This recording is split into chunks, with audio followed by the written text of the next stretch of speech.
I strategically chose a United States history book written by an immigrant. I perused to see how well represented typically underrepresented people were presented throughout the book.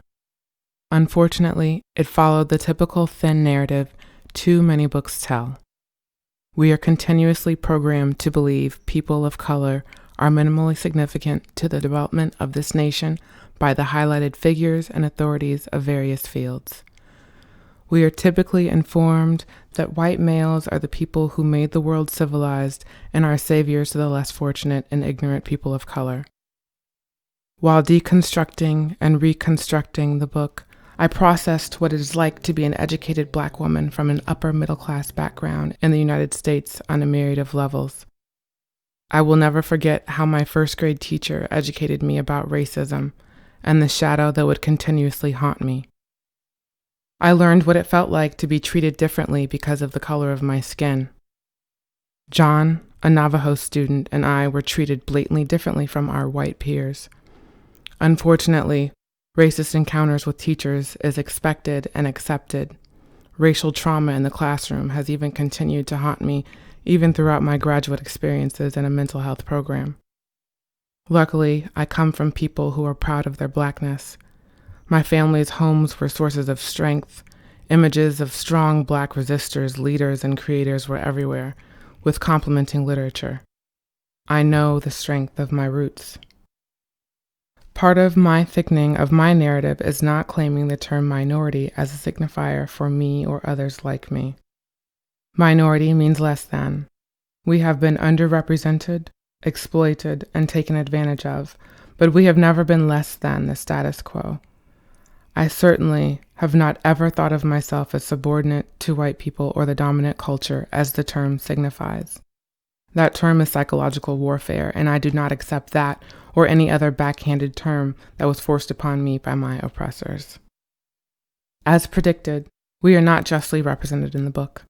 There is no acknowledgement of the transatlantic slave trade, the Trail of Tears, or other genocidal actions that have actually provided the resources for the capital that empowered the U.S. economy. I extracted about 30 pages out of 600 that were dedicated to Native and Black bodies and sealed the rest of the book.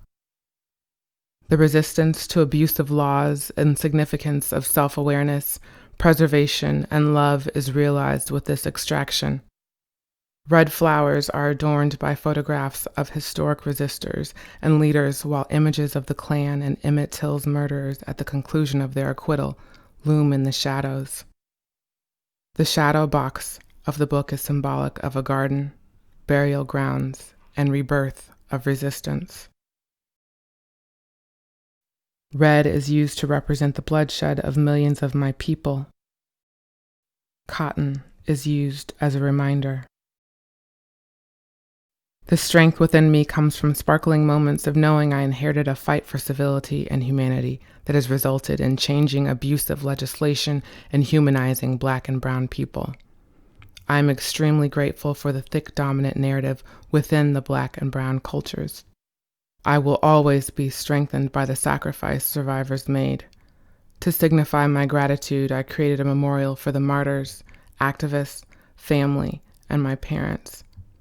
I am forever grateful for the emphasis my immediate and extended family placed upon education and the libraries that they all maintained. Thankfully, there is light at the end of the tunnel.